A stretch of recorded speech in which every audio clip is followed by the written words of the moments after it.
Hey everybody, it's Mrs. Peak, and I'm back reading The Wonderful Wizard of Oz, and we are on Chapter 13, The Rescue.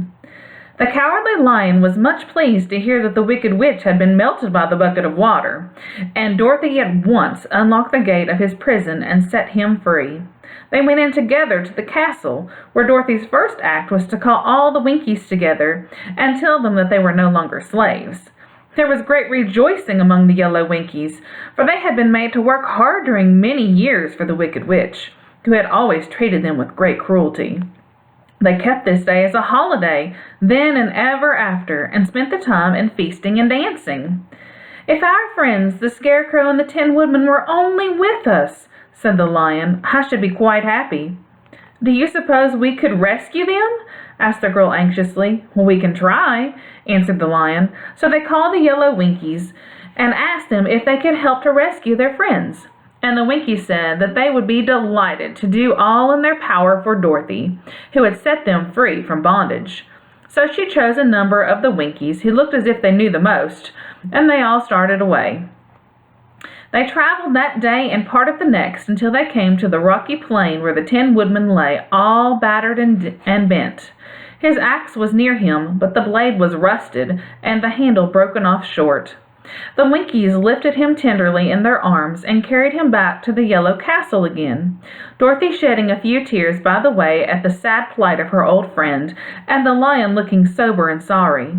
When they reached the castle, Dorothy said to the Winkies, "Are any of your people tinsmiths?"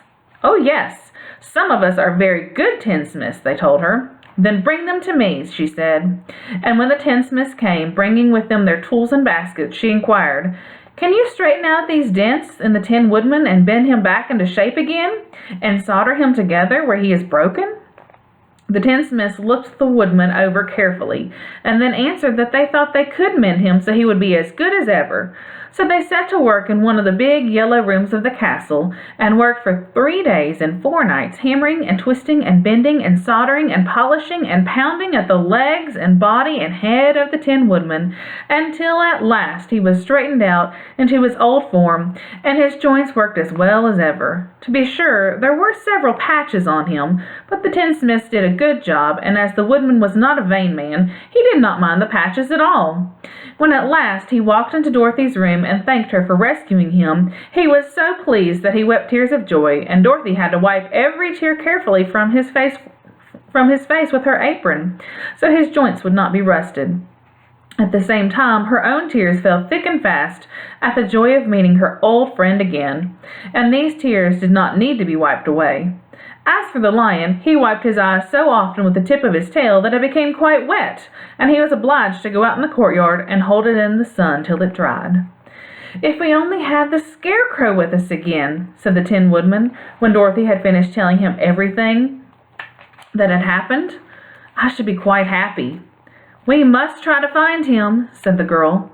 So she called the Winkies to help her, and they walked all that day and part of the next until they came to the tall tree in the branches of which the winged monkeys had tossed the Scarecrow's clothes. It was a very tall tree, and the trunk was so smooth that no one could climb it. But the woodman said at once, "I'll chop it down, and then we can get the Scarecrow's clothes." Now while the tinsmiths had been at work mending the woodman himself, another one of the Winkies, who was a goldsmith, had made an axe handle of solid gold and fitted it to the woodman's axe, instead of the old broken handle. Others polished the blade until all the rust was removed, and it glistened like burnished silver.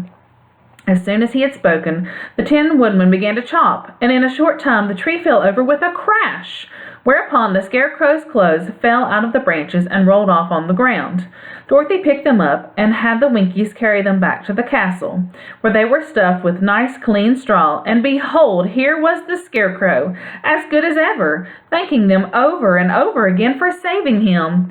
Now that they were reunited, Dorothy and her friends spent a few happy days at the Yellow Castle, where they found everything they needed to make them comfortable. But one day the girl thought of Aunt Em, and she said, "We must go back to Oz and claim his promise." "Yes," said the woodman.